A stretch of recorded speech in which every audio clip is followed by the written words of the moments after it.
We had a really, really fantastic interview just a couple minutes ago. Yeah.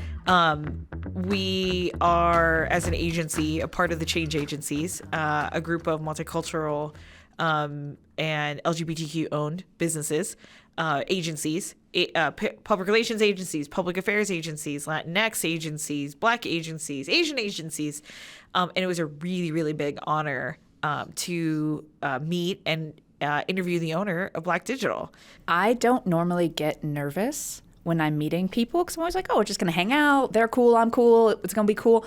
After doing research on Mike and Black Digital, I found myself like before the pre-interview being nervous and thinking like, I'm so glad that we aren't meeting in person because if he shook my hand, he would find that it was like sweaty because I was nervous to meet him because he's so awesome.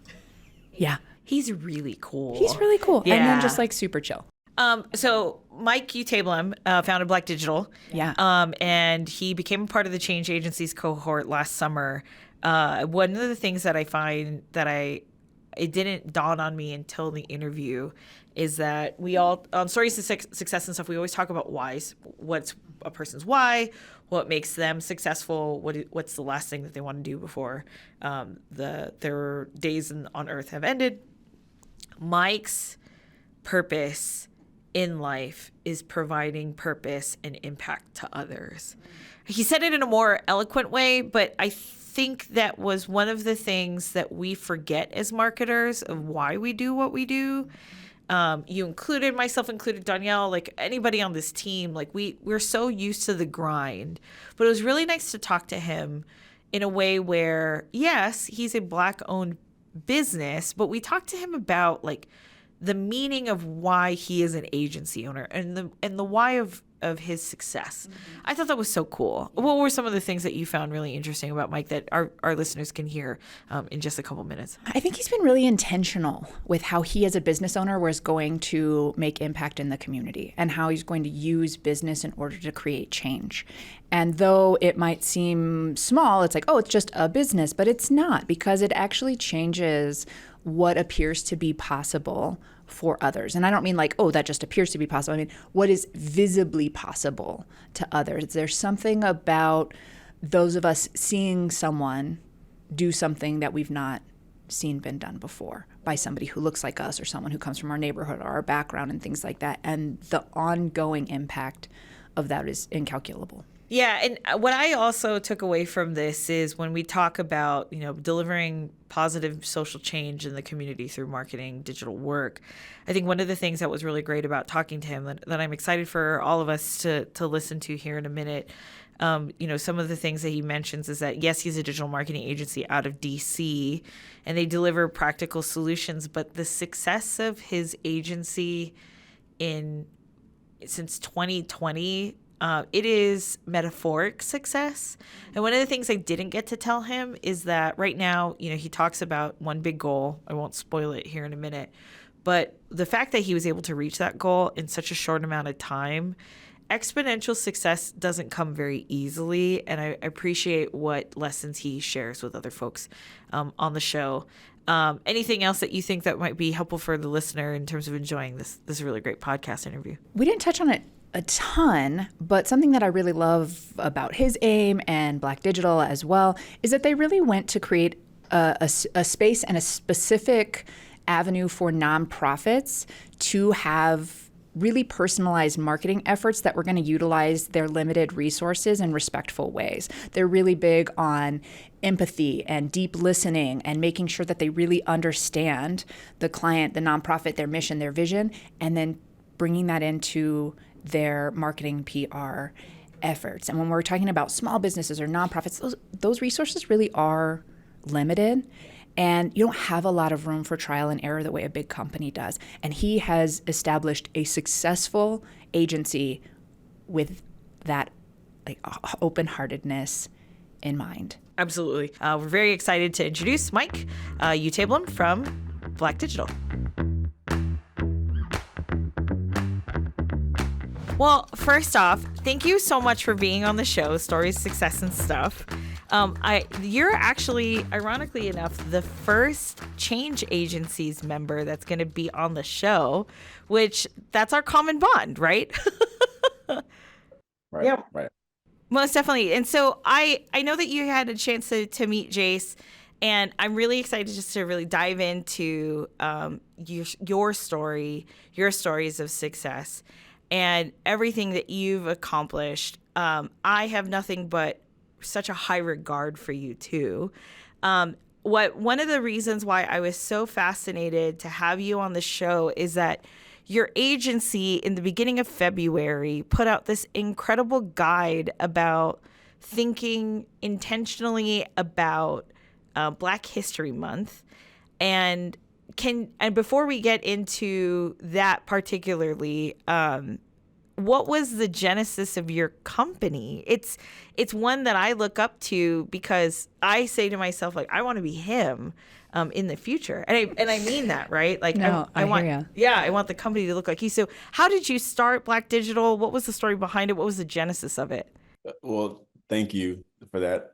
It feeds my soul. And it was an honor for you to reach out and, to have this platform to talk about the business. So thank you.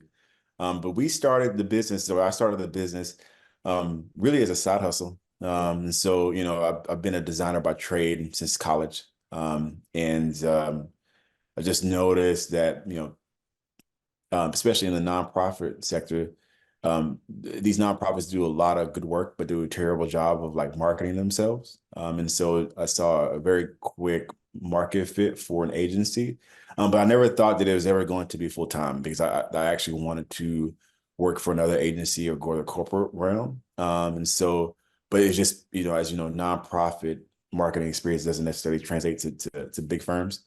And so started as a side hustle, registered the LLC in 2018 after I moved to DC. And I actually went full time because I was passed up for a promotion and was pretty upset. And my mentor, at the time, who I'd been working with for a while, he said, "Well, hey, if you are as good as you say you are, then start your own business or go full time into the business." And I said, "Say less." And so I put my resignation in February 2020.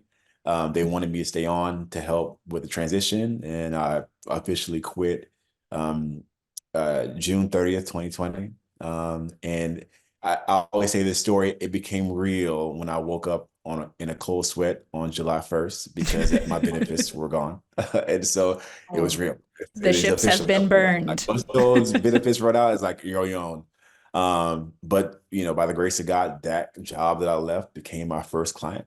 And they're a client today, and that served as the seed money to fuel our success today. And so, it all works out. It all worked out in the end.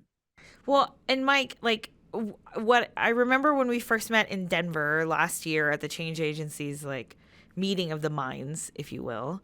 I heard this story and I said to myself, "My God, he's got the same similar story as I like to the cold sweat, but mine was on an ex boyfriend's couch. Like I get it, right?"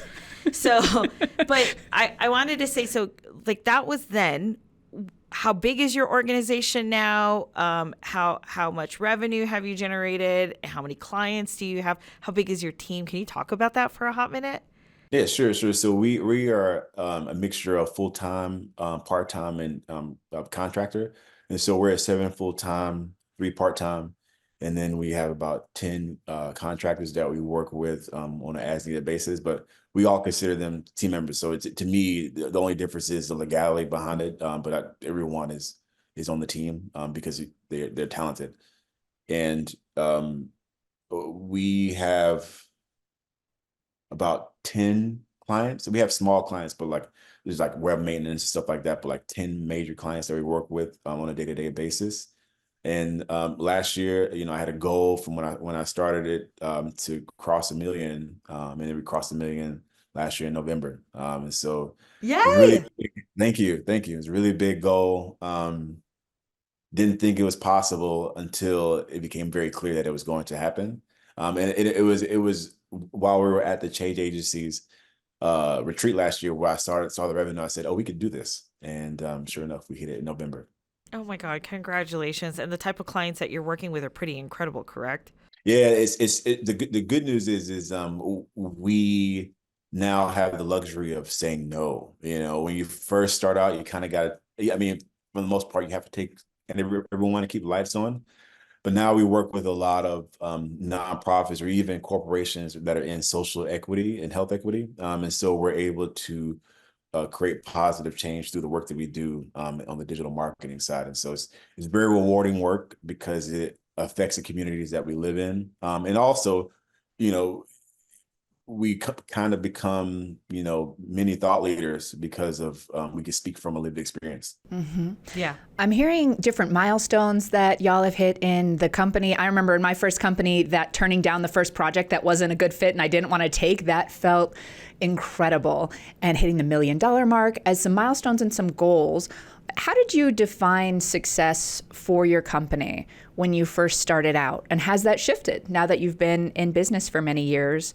And how do you define success for yourself as well?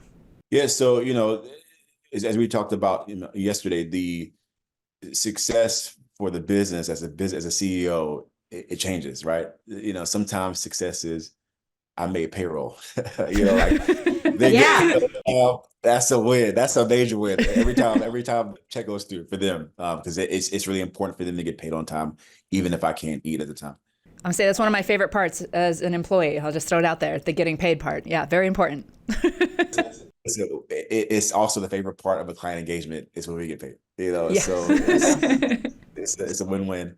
But you know, success, you know, just from a managerial perspective, is I want every team member that walks into this company to leave as a better professional. Even if they're only here for a few months, if they're here for several years, like we should have developed you in a way that makes you better for the next company. And that's a mission. And so, you know, we do a lot of professional development, a lot of stretch assignments. And it's just in a way that if we give you something to do, it's because we know that you could do it, even if you can't see it yourself. So just really developing the talent and making sure that they are good to go moving forward. And then on a personal, you know, basis, I struggle with that. I really don't like being the face of the company. I'm very much a behind the scenes type of person. And so to me, success is, you know, my personal success is seeing this company win. And then, you know, really, you know, making an impact in those lives of the team members that we have. I think that's a really incredible story because you've got the entrepreneurial mindset that we see here throughout the podcast, right? Stories, success, and stuff. But one of the things that what I admire about you, what I admire about your company, and what I admire about entrepreneurs like you that have, you know, like I said, we have similar starting points of where we began, is the fact that like we do some really great work in our separate own agencies. I'm a big believer in uplifting competition or similar companies like ours. Like we're not competition, but we do the same things to a certain degree, right? But the conversation becomes, you know, we have a common bond of being in people of color running agencies, right? Very much the synopsis of the change agencies. But has it been I will tell you what we experience at Siarza. We stand out. We don't look like our white counterparts, but we do good work. We do better work. We do amazing work compared to our counterparts, whether they be Black, Hispanic, white, owned, but we somehow stand out in the crowd. So that's my question to you is that have you been told that you stand out? Or has it been an advantage or a disadvantage? We all know that's the truth in society. Like, has it been an advantage or a disadvantage to be a person of color running a digital agency? In the post George Floyd murder era, it is an advantage in many regards. Just mainly because, and I'm also recognizing the anti-DEI attacks now, which we're seeing or rollback essentially to what the world looked like before George Floyd. But yeah, to me, it's a superpower. I think when you have a culture to, you know, borrow knowledge and expertise from, that gives you a superpower because if you see the data, minorities are becoming the majority in America, and every company has an initiative on how they can essentially monetize this growing, ever growing minority majority. And so I think that we have that superpower because, again, lived experiences. And it's something that I lead with. I mean, you know me, I'm probably Black, everything, most of the things that I do are impacting the Black community in some way, whether it's this company or what I volunteer on a personal basis. And so it's something I'm very proud of. And it's the name of the company is Black Digital. And so we lead with that. But also there's a disadvantage here of sticking out. And because sometimes people think that we only work with Black-owned companies or we only work with Black-owned organizations. And it is true that some companies earmark a small percentage of their marketing budget to work with minority-owned agencies and leave the bigger pot of money for the white-owned agencies, whether or not they realize that they're biased or not. But this is a thing. I mean, in the government marketing, you have the 8A program, which is 5%, which is dedicated to disadvantaged businesses, which, we're talking about minority-owned agencies or companies. Yeah. But what about the 95%? Why are we not able to touch the 95%? And why are we only relegated to 5%? Yeah. And so that is the disadvantage of being minority owned is you, in a way you're pigeonholing yourself to a smaller budget, smaller projects because of perception and bias. Is the government, let me put a pin on the government piece because you opened up, Pandora's box on that conversation, especially as a person that tried to apply for 8A myself. But I will tell you that what we've experienced too, there's always a value add, right? Value add of experiences, value add of storytelling. I'll never forget a commentary that somebody said once was, oh my God, your team actually totally understood LGBTQ marketing because we have people that were gay, lesbian, trans, etc., or we've gone through those kinds of trainings. So what value add has being a person of color added to the client experience of Black Digital? Most of the campaigns that we work with are directly impacting the Black community. And so, for example, we have a client two clients that are looking to reduce or mitigate the racial wealth gap through HBCU students or HBCUs, or historically Black colleges and universities. And several of our team members attended HBCUs. And so there are certain nuances on how you communicate and work with these organizations and even students that if you didn't attend the HBCU, you wouldn't know. You literally wouldn't know that. And I didn't attend the HBCU, but my team members, so for example, I went about a marketing campaign in the same way that I would talk to a predominantly white institution, PWI. And I was quickly corrected by my team members who were HBCU grads, saying that that's not how you would communicate or get in touch with students. This is how you would do so. And so having that expertise, that lived experience just makes our work more impactful. And you can see it in the data and the results. I mean, we produce good work because, again, we are using our lived experience. I'll say this too, I appreciate you bringing that up, right? Because I'll use a perfect example of content development. I love music, listening to content with very vibrant music, and marching bands, perfect example, right? You see, I know it sounds really ridiculous. No, I have a very not ironic love of marching bands, so I'm with you. But when you see the marching band history in HBCUs, you look at the dance history of the band majorettes in HBCU, there's a lot of rich history there that you're right.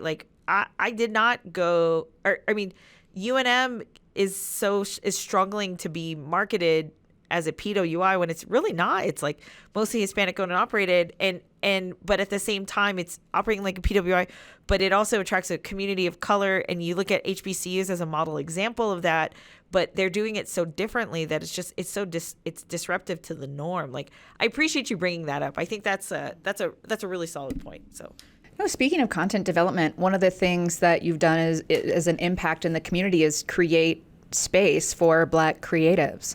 Why was that important to you?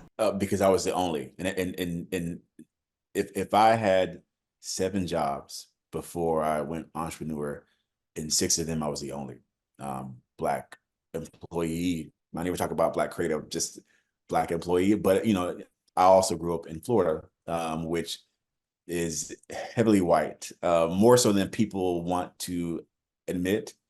And so one, as a sole creative, is just hard. I mean, sometimes you just need someone else to bounce ideas off of, just to make sure like you're working in the right direction. And so that was tough. So I always said I want to have several creatives working together in a collaborative way. And then the final job that I had, which is now our client, was the only company that I worked for where it was 95% Black. I mean, the CEO's Black, team is Black, and being able to truly come in and be yourself, and not have to explain certain things, is an impactful experience. I mean, it showed me that hey, I'm not crazy, and that microaggression that I had allowed to happen to me actually wasn't okay. And so we would have a lot of conversations about, like, the George Floyd murder, or like, Black Lives Matter protests, or police shootings, conversations that I literally could not have at other jobs because it did not really affect their community in the way that it directly affects me. And so I wanted to duplicate that experience in the company that I owned. And we hire all races, but this company, 90% Black. I mean, we are inclusive of white, Hispanic, LGBTQ. I mean, we're diverse in that aspect, but majority Black. And then you can feel it in the conversations that we have. So it's similar to my old job, is we talk about the issues that affect us. And what I love to hear is when we are interviewing talent, they always say, hey, even if I don't work with you all, I have never seen a group of this many Black creatives in one space. And so kudos to you all. Like, and to me, that is success, is hearing that, because it's like a reaffirmance that we're doing the right thing here and we're creating something really special. You are doing what people are trying to achieve, and I do want to hit on a subject that it's a little off script, but a colleague of mine that I would love to have on the show, his name is Mike Silva. He's a Black owned Black Lives Matter advocate in Albuquerque. He actually created Burke I'm trying to blank. I'm blanking on the name. I know, but it was basically an advocacy group among brothers, right? Black brothers, about how, how do you fight racism? And one of the things he said to me once, and I feel like I can say this to you because you might understand this. I understood it in the Asian community. He said, all of a sudden during Black Lives Matter, Kristelle, I became the white whisperer. People would talk about some of their challenges in understanding the Black community, and being a man that has seen some major microaggressions and injustices in his lifetime, he felt like he was comfortable enough to talk to the community about it. Moving along those lines, he gets this question a lot. I get this question a lot. I'm curious your answer to this question, which is, how do you hire a workforce that is diverse? It seems like a simple question, but I have a lot of allies. He gets a lot of allies. I'm sure that you do too, that are saying, like, how do you create a more diverse workforce? What's your answer to that, since you've already accomplished it? Yeah, and I get that question quite often. And my joke is you see somebody diverse, you hire them. It's really that simple. Right? I think these companies make it more complex than it has to be, because they're trying to please, there's someone in the room saying, why are we hiring this person? Is it because they're diverse? Is it because they're Black? Is it because of Latinx, or is it because they're LGBT? It's someone saying no, and they are pushing for yes, and giving and having to come up with extra reasons why I say yes. And so I don't think there's not a lack of diverse talent. It is an overabundance of it, especially in this remote world where people can work from anywhere. You have even more access to more diverse talent from around the world. And so it's really up to companies to hire diverse talent, and then be okay with the blowback that may happen. So it's just, to me, there's no excuse. I mean, the only excuses that you could have are maybe they don't have P&L experience, or maybe they don't have big agency experience, but you could train, you could develop, and that is your job as an employer, is to develop your talent. And there's data that shows that, especially on the executive level, that diverse candidates are judged and more harshly than a white candidate, and that diverse candidate must have more experience in certain areas that a white candidate does not have to have. And so I think it's just, we need to just change the narrative of, if you really want to become a colorblind society, then your workforce should be representative of the American makeup. Yeah, 100%. So one of the things that I see here, even with friends and things, a buddy of mine, his name is Miguel, but if he's applying for a job, he puts Michael down, right? And starts to make these little shifts here and there, even in a predominantly Hispanic community. There's still that going on. Are you seeing other business owners in the community shining who they are as brightly and getting the benefits that you've talked about? Or is some of that being hidden or tucked away with the fear that that's still going to be a hindrance to them being brought on as an agency or as a different type of business? Yeah, so I see both. I've worked with other agencies and small businesses who have literally said, I want to remove any semblance of me being Black on the website. So, which is so disheartening to hear, right? Because I know exactly what they're going with this. And I also had that self-doubt when I started, because it's in my mind, I'm like, I don't want someone to see that I'm Black and it automatically give me a no without having a conversation. But my pushback is, they're going to find out anyway. So you might as well lead with it.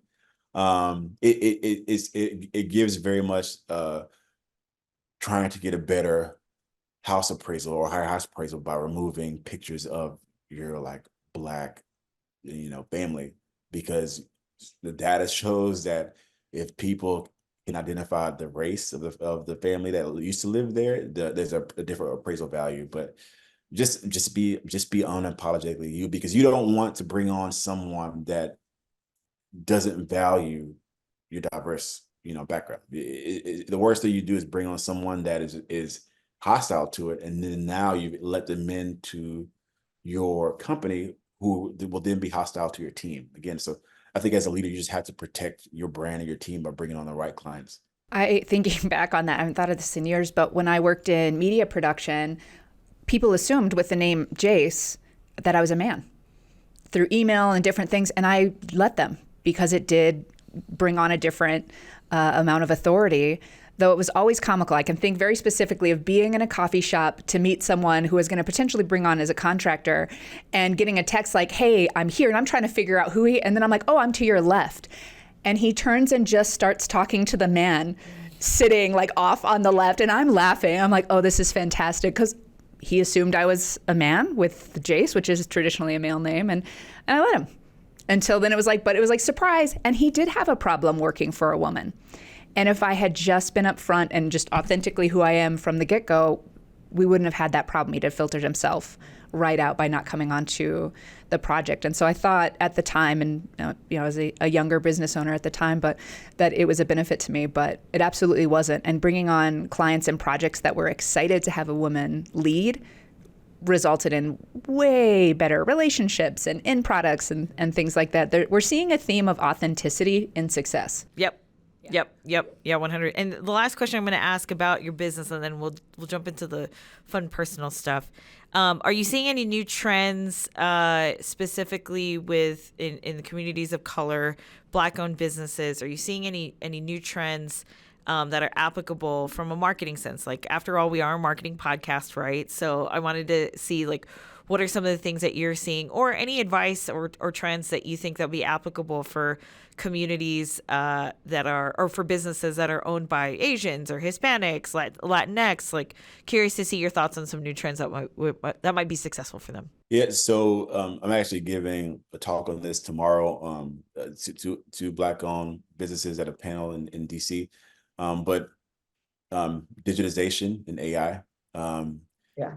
it is a must have at this point. And there it has been a reluctance to participate in these measures and participate in these opportunities that AI and digitization has brought, but it's a must. I mean, you don't want to be like the coal miners in West Virginia who refused to, evolve, and now they are in a dead industry. And I'm sure you've seen it where you're at in Albuquerque about, like, folks that are in an old industry that is being rapidly changed by data and AI. And so if you haven't taken a course or sitting on a seminar about ChatGPT or how you can use marketing AI to help inform strategy, and it's past time as a business owner to really get involved and to figure out how that's going to benefit your business and how you can use it to help your customers as well. Yeah, I appreciate that. We talk a lot about that here as well. Yeah. For sure. So, okay, so we're going to get into the fun stuff really quick. Many people don't know that Mike is actually a competitive bodybuilder, which you crushed it in your last competition. Okay, so how did you get into this?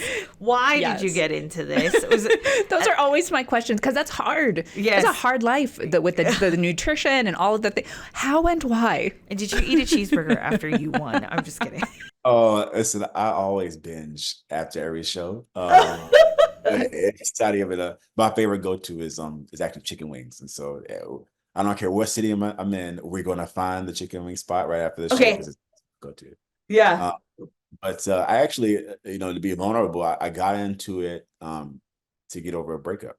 And so and this was like I started like 2011, I just needed to get my mind off of it. And so I signed up for a gym membership. Literally walked into the gym and said, I need to see someone who looks like I want to look like. And his name was James. And this is in Tampa, Florida. And I told him what I was going through. He was like, hey, listen, we're just going to work out 2-3 times a week, no goal, and we'll go from there. And I'll send you the photo, but after a year, my body transformed. So I was actually super skinny before I started the gym, working with him. And a year later, I put on all this muscle. And he was like, well, I used to bodybuild. I think you have potential. You should do it. And so in 2011, I did a competition. Didn't really know much about it, but entered, got fourth place, loved it. Didn't visit it again until I moved to DC, and I hired another trainer, and he looked at me, he was like, hey, you're going to compete. He was like, you have the gift to do it. And so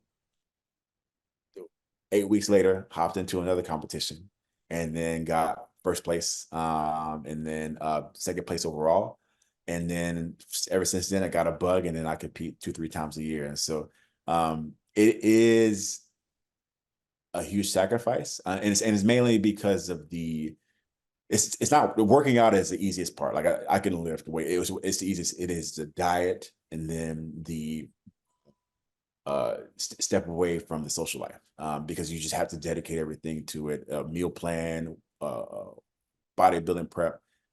It could be anywhere from 8 weeks to 6 months of like, I need to, measure all my macros. I have to work out at 6 a.m. I have to come back and do cardio later that night, sometimes 2 a days.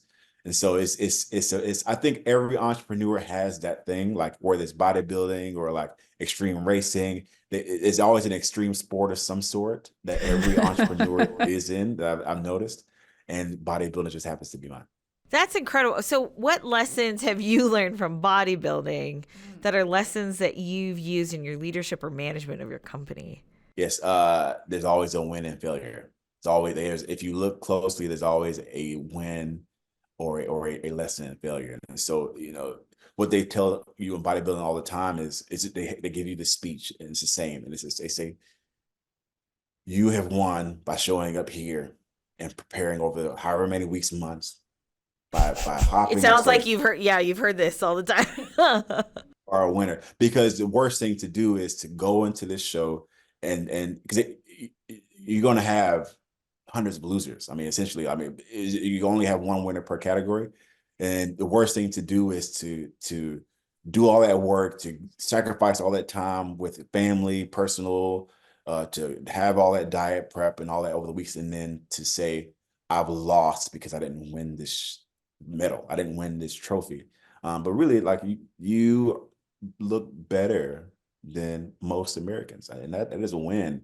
And also, like, you were able to push yourself and stay on an agenda for a certain amount of weeks for something that, is really trivial if you think about it. And so there's a win in that, is discipline. And so I think with, as it relates to the business is, even if, on our lower ends, if we get fired from a client, hey, we were able to produce this work and this level of excellence that we can use for something else in the future. And so there's always a win, there's always a lesson and a loss. I'm hearing a part of success being that it comes in the efforts, not the outcome. That if you dedicate yourself to the efforts and can feel proud of what you've done there, the success is already there. And then the outcome is what it's going to be. I like that. And potentially chicken wings. Come on, now we have to go whenever I see you next. We got to go for chicken wings. If you tell me Albuquerque has great chicken wings, I will catch a flight and we will have it's subject to, okay, so I will tell. Actually, one of the best fried chickens or chicken places is actually Black owned here. A good friend of ours, Ken. I'll make sure when you come to Albuquerque, you'll meet him for sure. So, okay, so last question. We're running out of time really quickly. On your final day, I don't know if Jason told you, we always have this classic question to each one of our guests. And so this is your time to answer our classic question. On your final day, how will you know that you lived a great life? Through the impact I had on other people. That is how I will know that I've made it. Whether it's my, employees, team members, God kids, family, that I know that I changed someone's life. One person's life is everything to me. That is an incredible answer. And Mike, thank you so much for being on the show. I'm so grateful that you're here. And thank you for taking the time with Jace. She got to know you. She's like, he's awesome. And I think it very much is that. And thank you for what you do for this world. Thank you for what you do for this community, for your employees, etc. Thank you for being you. We really appreciate it. Truly. Thanks so much for being on with us today, Mike. Awesome. Thank you for the platform. What an incredible interview with Mike and I conversation. It didn't really feel like an interview. It just felt like we were just catching up. I could have hung out all day. Oh, yeah. Yeah. And now I'm hungry. Right? I don't even eat chicken wings, but I don't know. Justin, where's some good vegan fake chicken in town? I might need to get some later. It's called inclusivity. Right, with the chicken wings. At any rate, thank you so much to Mike and the entire team of Black Digital for not only giving us some love on this podcast, but also for those of you that have been watching us from day one and also just joined us on Stories of Success and stuff. Don't forget to subscribe to us on your favorite podcast network or on YouTube and watch us on Siarza.com. This is Jace. I'm Kristelle, and thanks again for another fantastic episode of Stories of Success and Stuff.